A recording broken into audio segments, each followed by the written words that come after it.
నమస్కారం. ఏ వారం ఏ పూజ అనేటువంటి కార్యక్రమంలో భాగంగా మనం హరిప్రియ భక్తి ఛానల్ ప్రేక్షకులందరికీ కూడా ఈరోజు బుధవారం అనేటువంటి వారంలో ఏ దేవుణ్ణి పూజ చేస్తే బాగుంటుంది అనే విషయాన్ని తెలుసుకుందాం. బుధవారం రోజున ఏ భగవంతుడిని ఆరాధన చేయాలి అన్నట్లయితే గణపతిని కూడా బుధవారం ఆరాధన చేయవచ్చు. అలాగే మహావిష్ణువుని ఈ బుధవారం రోజున మనం ఆరాధన చేయవచ్చు. బుధవారం రోజున గణపతికి ఎవరైతే గరికతో, మనకి గరిక అంటే మన పొలాల దగ్గర బాగా దొరుకుతుంది, ఆ గరికని గనక చిన్నగా మీరు ముళ్ళు వేసి చిన్న చిన్న కట్టలు తీసుకొచ్చి ఆ కట్టల్ని స్వామివారికి మాలగా వేయాలి. ఆ మాలగా వేయటం ఒకటి. రెండవది గరికతోనే ఓం గణేశాయ నమః, ఓం మళ్ళీ గకార ప్రియాయ నమః, అచ్చంగా స్వామివారిది గా అనే అక్షరంతో ఉండేటువంటి మంత్రావళి ఒకటి ఉన్నది, అష్టోత్తర మంత్రం. అంటే గకారాయ నమః, గకార ప్రియాయ నమః, ఓం గణాధిపాయ నమః, గణాధ్యక్షాయ నమః, ఓం గణపతయే నమః, గౌరీ ప్రియాయ నమః, అట్లా అన్ని గానే వస్తూ ఉంటాయి. ఆ గా మీద వచ్చేటువంటి మంత్రాలన్నీ కూడా ఈ గరికతో పూజ చేయాలి స్వామివారికి. ఈ గరికతో పూజ చేయటం మూలకంగా బుధవారం రోజున ఎవరైతే చేస్తారో, అలాగే ఇది పిల్లల చేత కనుక బాగా చేయిస్తే కనుక పిల్లలకి సద్బుద్ధి కలుగుతుంది, అలాగే చదువు ఎందుకు బాగా ఇంట్రెస్ట్ కలుగుతుంది, అంతేకాకుండా బుద్ధి బలం బాగా ఏర్పడుతుంది, అంటే తెలివితేటలు ఏర్పడతాయి. ఇక్కడ మనం బాగా ఆలోచించేసినట్లయితే ఈ స్వామివారికి ఎందుకు ఈ గరికి అంటే మీరు బాగా ఆలోచించేయండి. మనం శాస్త్రాల్లో ఏది చెప్పినా కూడా దానిలో ఒక నర్మగర్భమైనటువంటి అర్థం ఉంటుంది. మరి ఈ గడ్డి తినే కదండి పశువులన్నీ పాలిస్తున్నాయి. ఆవు పాలు ఎంత శ్రేష్టమైనవి ఈ గడ్డి ద్వారానే. ఈ గడ్డి జాతికి సంబంధించినవే గరిక, దర్భలు, అలాగే దర్భల్లో విశ్వామిత్ర దర్భ, అలాగే వశిష్ఠ దర్భ, ఇవన్నీ కూడా గరిక జాతికి సంబంధించినవి. ఆ గరిక వలన మనిషికి చాలా బలం ఏర్పడుతుంది. అందుకనే మనకు ఆకుకూరలు తిన్న వాళ్ళకి మాంసాహారం తిన్న వాళ్ళకి చాలా తేడా ఉంటుంది. ఆకుకూరలు ఎందుకు తినమన్నారంటే దానిలో ఉండేటువంటి శక్తి మెదడుని ప్రచోదం చేస్తుంది. ప్రచోదం అంటే ఏంటంటే చక్కగా వికసించేటట్టుగా మెదడు లోపల వికాసన భావన కలిగిస్తూ ఉంటుంది. తద్వారా ఏమిటంటే మనిషి యొక్క చూపు అంటే ఈ చూపు కాదు, మన కంటి చూపు కాదు, విజన్ అంటాం ఇంగ్లీష్లో. అతని విజన్ చాలా దూరం దాకా ప్రయాణం చేసి తెలివితేటలతో ప్రపంచంలో మంచిగా రాణించడానికి ఉపయోగపడుతుంది. గణపతిని మీరు ఇక్కడ ఆకుపచ్చ రంగు కండువా వేసుకున్న ఫోటో పెట్టుకోవాలి. నేను మంగళవారం రోజున స్వామివారికి పసుపు రంగు కండువా అని చెప్పాను. మీరు మన వీడియోస్ కనుక చూసినట్లయితే తెలుస్తుంది.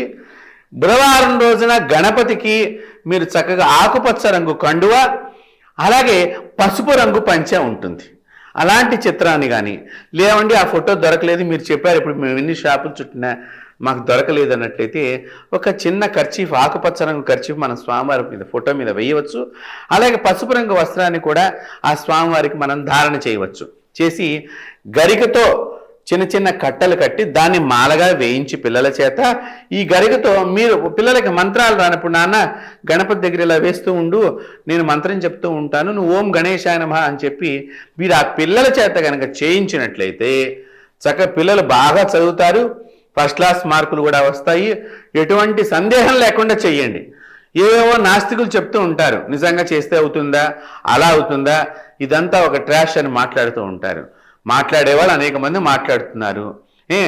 మనం పిల్లలకి చైతన్యం తీసుకురావాలి, పిల్లల సద్బుద్ధి రావాలి అని తెలియచేస్తున్నాం. సైన్స్ ఎంత పెరిగిందో ప్రమాదాలు అంత పెరుగుతున్నాయండి. మీరు బాగా ఆలోచన చేయండి.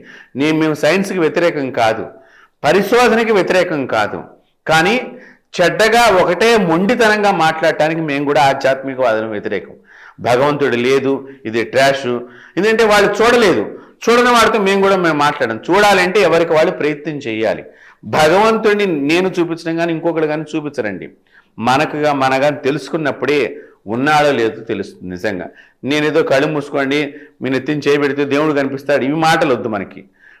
మీరుగా ప్రయత్నం చేయండి. భగవంతుడు తప్పకుండా ప్రతి మనిషికి దర్శనమిస్తాడు, దీనిలో ఎటువంటి సందేహం లేదు.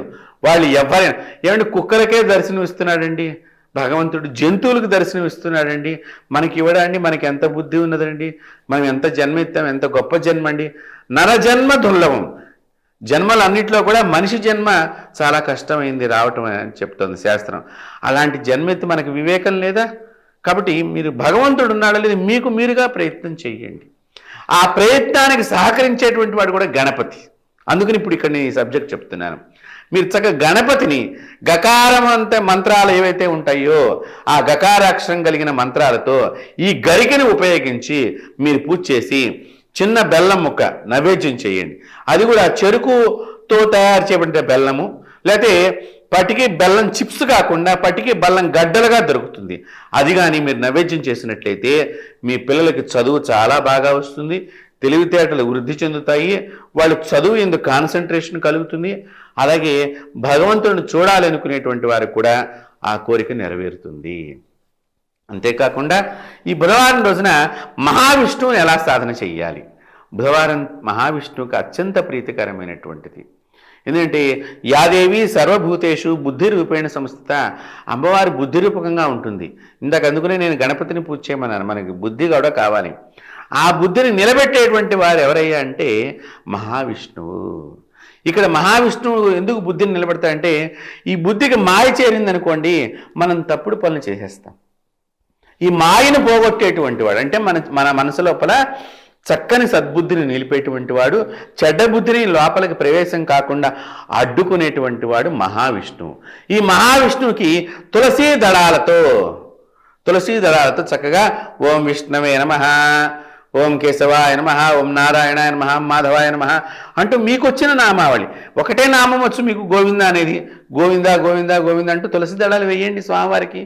తులసి మాల మీరు ఇంకా వెంకటేశ్వర స్వామి కోవెలకు కానీ రామాలయం కానీ, అలాగే మీరు ఏదైనా మీకు దగ్గరలో ఉండేటువంటి విష్ణువాలయం, కృష్ణుడి మందిరం కానీ ఇలాంటి మందిరాలకి అంటే విష్ణు సంబంధమైన దశావతారాల్లో ఏదైనా సరే, అది కూర్మావతారం కానీ మత్స్యావతారం కానీ నృసింహస్వామి కానీ ఎవరైనా మీరు బుధవారం రోజున ఈ తులసీ దళాలతో స్వామివారిని అర్చన చేసినట్లయితే మాయా ప్రవేశం మన శరీరంలోకి ప్రవేశించదు. తద్వారా మనం అనవసరంగా మాయల లోపలికి వెళ్ళిపోకుండా మనం ఉంటాం అన్నమాట. తద్వారా మనము అన్నిట్లోనూ రాణించగలుగుతాము. కాబట్టి ఈ విధంగా మీరు బుధవారం రోజున గణపతిని మహావిష్ణువుని ఆరాధన చేసి మనం సద్బుద్ధిని పొందుదాము. అందరం కూడా చక్కని మార్గంలో నడుద్దాం. మనకి మాయ లేకుండా మరో జన్మ లేకుండా చేసుకునే ప్రయత్నంలో మీరందరూ కూడా సఫలీకృతులు కావాలని చెప్పి కోరుకుంటూ స్వస్తి.